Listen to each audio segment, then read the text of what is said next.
بسم اللہ الرحمن الرحیم۔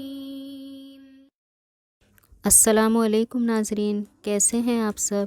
ایف جی اسلامک وائس میں آپ کا خیر مقدم ہے۔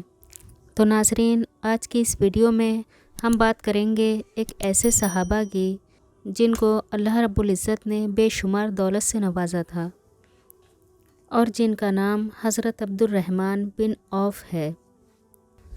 حضور اقدس صلی اللہ تعالیٰ علیہ وسلم صحابہ کرام رضی اللہ عنہم اجمعین کے مجمع میں تشریف فرما تھے۔ حضور صلی اللہ علیہ وسلم نے ارشاد فرمایا کہ میں نے آج رات جنت کو اور اس میں تم لوگوں کے مرتبوں کو دیکھا ہے۔ اور پھر اس کے بعد حضرت ابو بکر صدیق رضی اللہ تعالیٰ عنہ کی طرف متوجہ ہو کر فرمایا کہ میں نے ایک شخص کو دیکھا کہ وہ جنت کے جس دروازے پر بھی جاتا تھا وہاں سے مرحبا مرحبا کی آوازیں آتی تھیں۔ حضرت سلمان رضی اللہ تعالیٰ عنہ نے عرض کیا، یا رسول اللہ صلی اللہ علیہ وسلم، جس شخص کا یہ مرتبہ ہے وہ تو کوئی بہت ہی بلند پایہ شخص ہے۔ حضور صلی اللہ علیہ وسلم نے ارشاد فرمایا کہ یہ شخص ابو بکر ہیں۔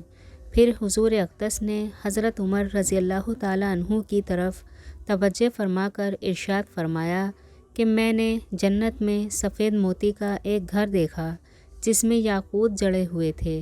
میں نے پوچھا یہ مکان کس کا ہے؟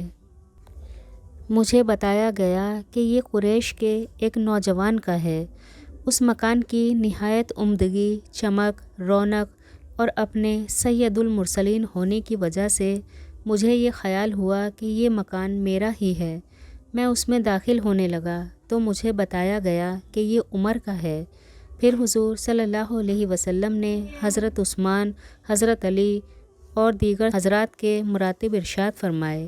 اس کے بعد حضرت عبد الرحمن بن عوف رضی اللہ تعالیٰ عنہ کی طرف متوجہ ہو کر ارشاد فرمایا کہ میرے ساتھیوں میں سے تم بہت دیر میں میرے پاس پہنچے۔ مجھے تو تمہارے متعلق یہ ڈر ہو گیا تھا کہ کہیں ہلاک تو نہیں ہو گئے، اور تم پسینہ پسینہ ہو رہے تھے۔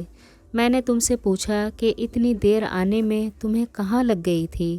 تو تم نے جواب دیا کہ میں اپنے مال کی کثرت کی وجہ سے حساب میں مبتلا رہا۔ مجھ سے اس کا حساب ہوا کہ مال کہاں سے کمایا اور کہاں خرچ کیا۔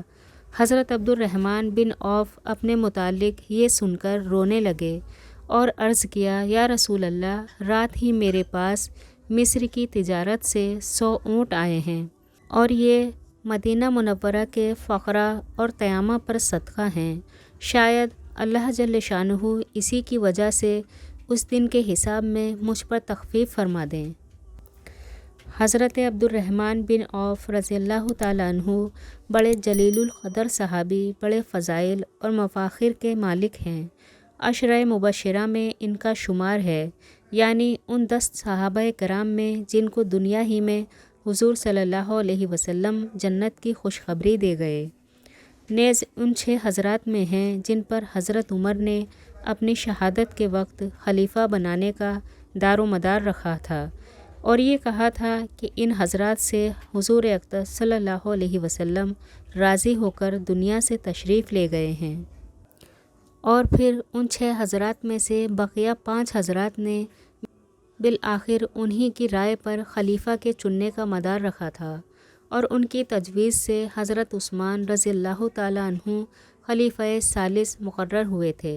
سابقین اولین میں ان کا شمار ہے، جن کے متعلق اللہ رب العزت نے ارشاد فرمایا، اور جو مہاجرین اور انصار ایمان لانے میں امت میں سے سابق اور مقدم ہیں، اور جو لوگ اخلاص سے ان کے پیرو ہیں، اللہ تعالیٰ ان سب سے راضی ہوا، اور یہ سب اللہ تعالیٰ سے راضی ہوئے۔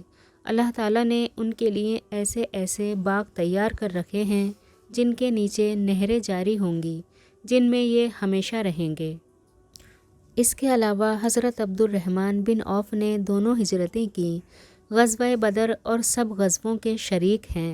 حضور صلی اللہ علیہ وسلم کے زمانے ہی میں اہل علم اور اہل فتویٰ میں ان کا شمار ہے۔ محض ان کی رائے پر حضرت عمر رضی اللہ تعالیٰ عنہ نے بعض امور کو اختیار کیا۔